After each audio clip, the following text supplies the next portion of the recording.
I'm Dr. Francis de Cangchon.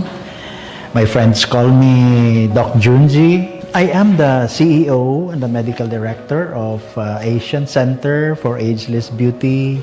I have been in practice for years. I finished my med school in the 80s pa. I graduated from UST. I have been awarded one of the Toast Awardees, 10 outstanding scientists because of my professional practice of medicine. Specialty or my line of practice is mostly in aesthetics and wellness. In aesthetics, of course, making people beautiful, one face at a time. And I have more interest in wellness, which really is all about keeping you healthy and enjoying life. So basically, I have been doing stem cell therapy the past 2 years.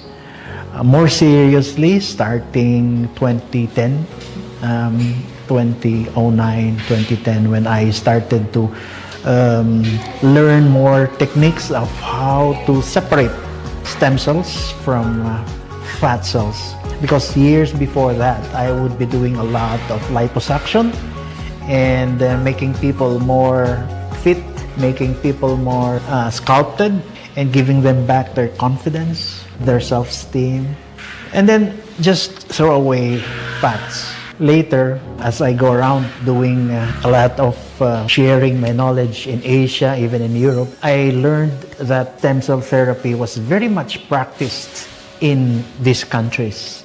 And therefore, I was so inspired. And at this time, they were doing a lot of fat stem cell collection and giving it back, or re-injecting it to patients. I did a lot of studies and research on this. And finally, machines that came out were very updated in a way that fat could be separated and thrown away, and the stem cells they had were very much live stem cells in SVF or stromal vascular fraction were being injected.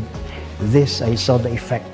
And I was so inspired doing research therapy on SVF and stem cells.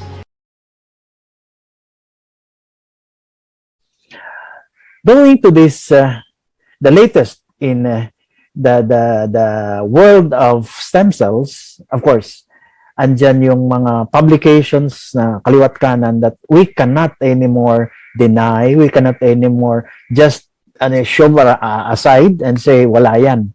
Kasi these are headlines screaming at us na napakaraming sakit that stem cells are addressing.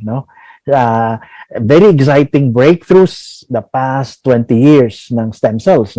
Makikita natin that the general population, the general public, are now knowledgeable. Marami na silang alam dahil nababasa online, nababasa sa mga publications, sa mga social media, ang stem cells. So many diseases na dating incurable, walang possibility of treatment, na mayroon ng possibility of getting better or can be addressed because of studies on research on stem cells. Stem cells, sabi nga nila, are now the key to living longer and healthier lives. So, ang iba pa nga ang sinasabi, stem cells, the secret of immortality. Can you imagine that? Parang walang kamatayan, pahaba ng pahaba ang ating years to our life.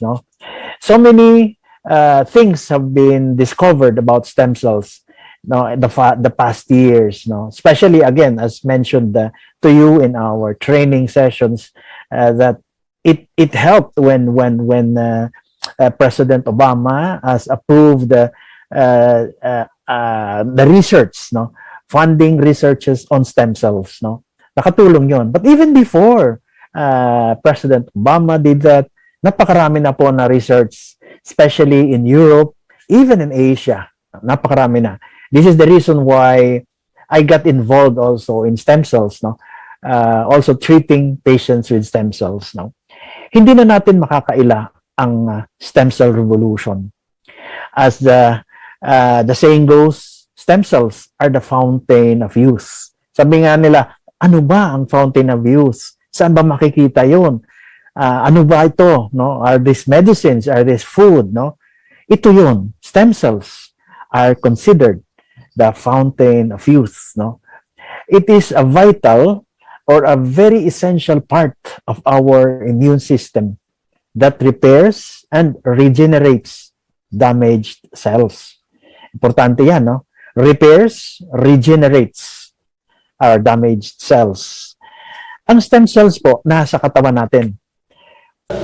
As we age, we start to lose stem cells. Studies show that at age 35 years old, we barely have 50% of our stem cells that we had when we were born. And at age 60 years old, the start of senior citizens, 95% of our stem cells are gone. So we are left with 5% of our stem cells. And we know for a fact that when we age and we start to lose stem cells, our capacity to heal, to repair our damaged cells become less and less. There's a saying that when you age, you lose a lot of your stem cells. When you lose a lot of your stem cells, it's more difficult for you to recover from your illnesses. Healing would be more difficult. This is it. Now the question is, then how do we get it? This is where stem cell therapy comes in. Now, having said that, stem cell therapy is a unique way of recovering these stem cells that you lost. It's a method, it's a way by which you regenerate, you repair damaged cells and introduce new, younger cells, to help you in the next years to come, and therefore increases your immune system, helps your immune system.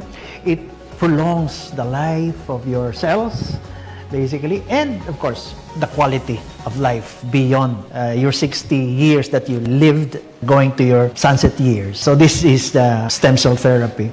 And so comes Elixir Placenta. Does Elixir Placenta have the qualities or active ingredients that I have mentioned? Of course, the first most important active ingredient of Elixir Placenta is, of course, the stem cell part.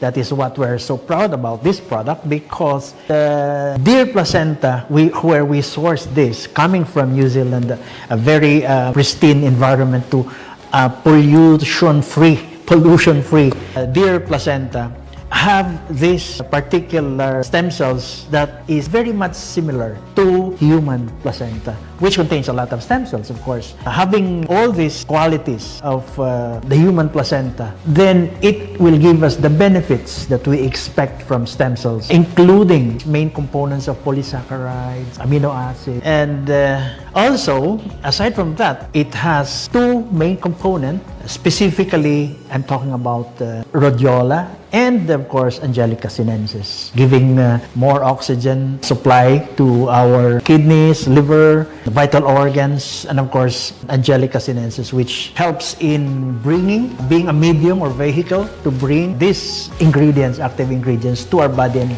introducing it into our cells. And I think this is the reason why I'm so glad and very grateful that not only me, but all of us should be grateful that GFOC has provided us with a very nice product, premium product, a very affordable product that gives us the opportunity to be at par with those who can afford and those who can have a stem cell treatment abroad. This is, I would say, the equalizer for all. And this particular product, Elixir Placenta, making it available to everybody, has indeed a place in the therapeutic armamentarium of not only doctors, but even lay people who would know that it's now available and can avail of this. And it's not as expensive. Immediately, you will see the results once you start taking it. We hope that the causes of the top mortality cases in the Philippines will not be as prevalent as what we have last year. Elixir Placenta is a premium product.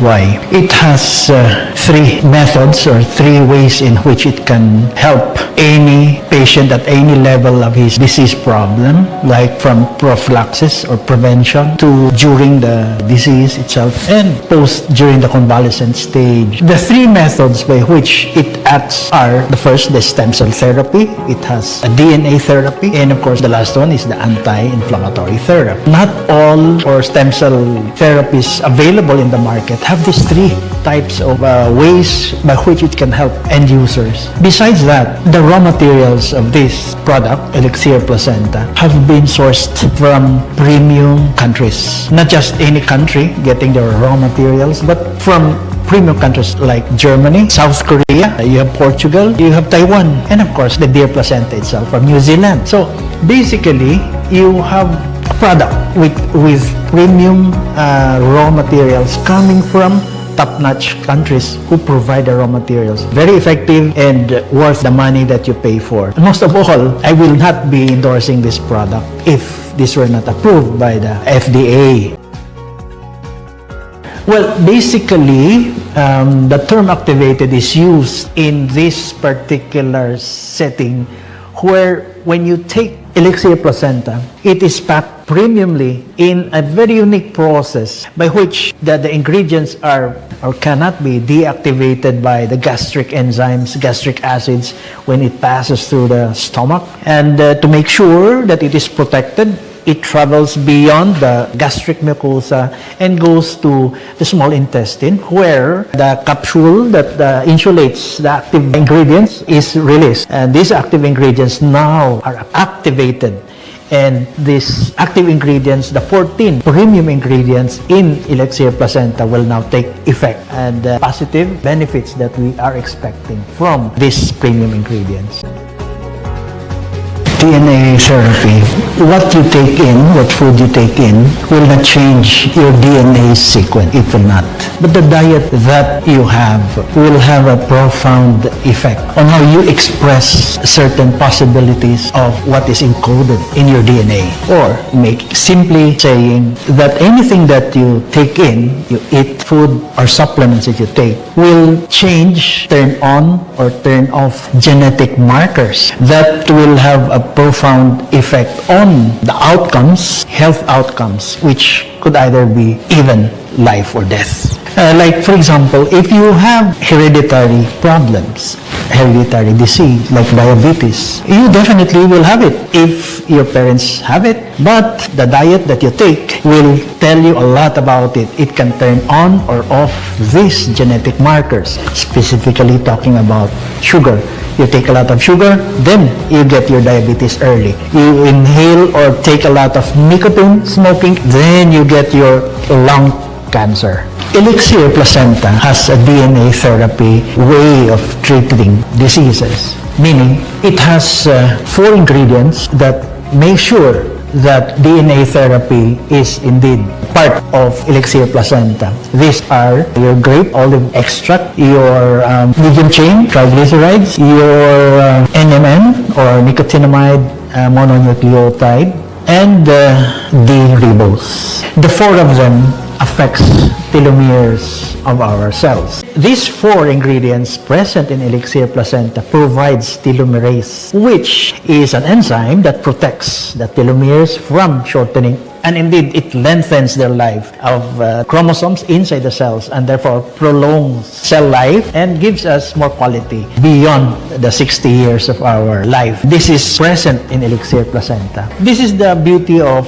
telomerase, because you don't find it in most stem cell therapy medications, and it was recently discovered by researchers that telomerase indeed helps the integrity of the cells and keeps it more durable from dividing cell division and gives it more life. And a lot of those who lived up to 90s, even to 100, who lived for 100 years. There's an island in Japan that has these centenarians, noted the telomerase, their cells were elongated, only to tell us that indeed telomerase, which is present in their Japanese diet, helped prolong the cell life and of course, give them the 100 years of life. Don't you even would like to have this benefit from Elixir Placenta's telomerase activity to prolong our life? Give us more quality, not only prolonging our life. This is the beauty of DNA therapy that is present in Elixir Placenta. Having this is indeed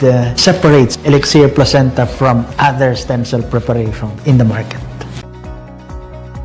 Well, anti-inflammatory therapy in Elixir Placenta, which is the last of the 3 therapies that you find in Elixir Placenta, is made sure by having 7 ingredients, very much helping in fighting inflammation. The basics of inflammation are 4. In Latin, we call them rubor or redness, dolor or pain, calor or the heat, and tumor.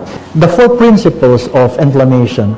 When you have inflammation, you have a release of histamines, you have a release of prostaglandin, and this will cause the following 4 basic things that you look for in inflammation. But with the anti-inflammatory therapy, the 7 ingredients that is available or present active ingredients in Elixir Placenta, they will protect these areas to avoid causing more inflammation, less swelling, less redness, less heat, and less pain. These anti-inflammatory ingredients, active ingredients, will now block what I mentioned earlier, prostaglandins, the histamines that causes inflammation, and therefore lessen the impact of the inflammation on the patient. And furthermore, there are studies ongoing that even these 7 ingredients have been known to regress or limit the progress of cancer. And studies are being done at the moment, which could help in the control and the further metastasis of certain cancers. How will Elixir Placenta change people's lives? I'm talking of the aspect of diseases where you have prevention as a very basic part of a disease control, and then the disease itself, and post-disease or convalescing stage. In these 3 stages of disease, Elixir Placenta can help a lot. Prevention, because it helps your immune system, it strengthens it, and therefore attacks from different organisms that cause diseases will be prevented. And disease part, when you get the disease, you don't get to have a severe problem. It is mild or at the most moderate. And of course, convalescing stage, when you are recovering, convalescing or recovery stage or period is shortened. But one more very important matter that I'd like to say here is Elixir Placenta made it available to those who cannot afford to get stem cell therapy abroad, those who don't have millions to squander or to pay for their stem cell therapy. This is available in this capsule at this specific amount, which is a fraction of what millionaires can afford. It has become a game changer. It has become an equalizer because GFAX has made this available to our consumers to start taking them and then preventing possible health problems in the future. This, I believe, has changed lives of our Filipinos.